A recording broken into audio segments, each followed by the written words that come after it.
Assalamualaikum teman-teman semua. Pernah nggak sih pas mau sholat, lihat air wudhunya kok kayaknya agak aneh gitu? Nah, kali ini kita bakal kupas tuntas soal itu. Kapan sih air yang kelihatannya udah berubah itu tetap suci dan sah buat wudhu? Yuk kita cari tahu bareng-bareng, biar ibadah kita makin mantap dan nggak was-was lagi. Coba dibayangin, kamu lagi mau wudhu, mungkin di masjid tua, di kolam ikan, atau di tempat wudhu outdoor. Pas lihat airnya, kok butek ya? Atau kehijauan? Atau baunya agak-agak aneh gitu? Nah, langsung kan di kepala muncul pertanyaan, duh, sah nggak ya ini wudhunya? Kalau kamu pernah ngalamin ini, tenang, kamu nggak sendirian kok. Penjelasan ini emang buat kamu. Oke, jadi apa sih intinya? Gini, kuncinya simple banget. Air yang berubah itu belum tentu najis atau nggak suci. Ini nih mindset yang perlu kita pegang. Cuma karena warnanya, baunya, atau rasanya nggak kayak air galon di rumah, bukan berarti otomatis air itu nggak bisa dipakai buat bersuci. Ada loh kondisi-kondisi tertentu di mana perubahannya itu ya dimaafkan. Sip, sekarang kita masuk ke dua skenario yang paling sering kejadian, yaitu perubahan air karena tempatnya dan karena kelamaan disimpan. Nah, dua-duanya ini seperti yang bakal kita lihat, ternyata aman banget buat wudhu. Oke, kasus pertama kita kasih nama si bau lumpur. Coba deh bayangin sebuah kolam atau bak yang dasarnya itu dari tanah.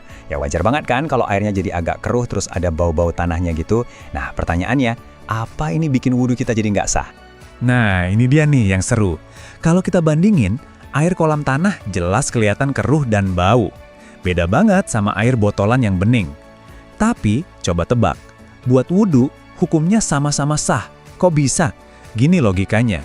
Air dan tempatnya itu udah kayak satu paket yang nggak bisa dipisahin. Yang nggak mungkin kan kita ngarep air di kolam tanah itu jernihnya kayak kristal. Makanya, perubahan alami kayak gini, itu dimaafkan. Lanjut ya, kasus kedua yang nggak kalah sering kita temuin, si air jomblo.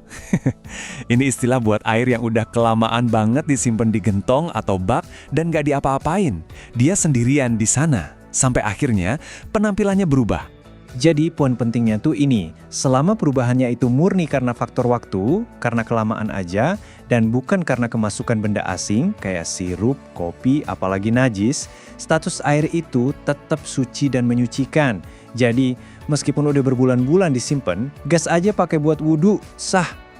Oke, dua kasus beres, kita lanjut ke penyebab perubahan berikutnya ya. Kali ini, kita bakal bahas perubahan gara-gara ada kehidupan di dalam airnya, sama benda-benda dari lingkungan sekitar yang jatuh ke dalamnya. Ini semua nyambungnya ke prinsip kemudahan dalam agama kita.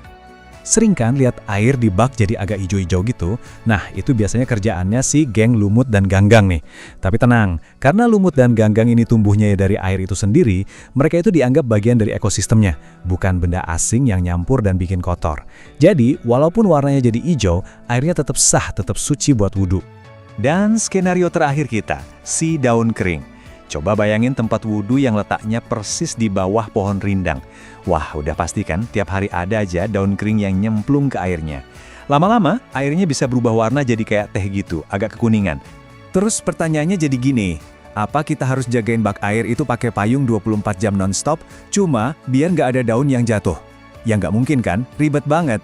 Nah, untungnya agama kita itu ngerti banget soal ini. Nah, kasus daun ini ngenalin kita ke satu prinsip super penting dalam fikih, yaitu sesuatu yang sulit dihindari. Maksudnya apa?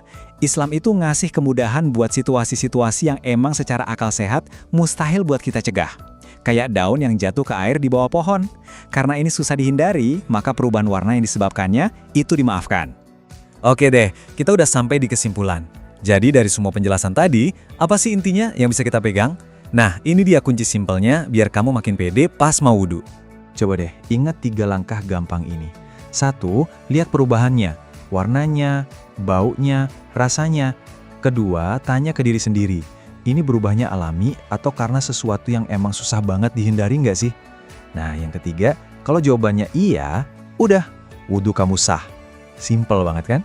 Jadi, lain kali kalau kamu ketemu air yang agak butek karena tanah, kehijauan karena lumut, atau kekuningan karena daun-daun, jangan ragu lagi ya, langsung aja, gas terus wudhunya. Karena yang paling penting dari semua ibadah kita, ya niat yang tulus di hati. Semoga bahasan kali ini bermanfaat ya. Sampai jumpa.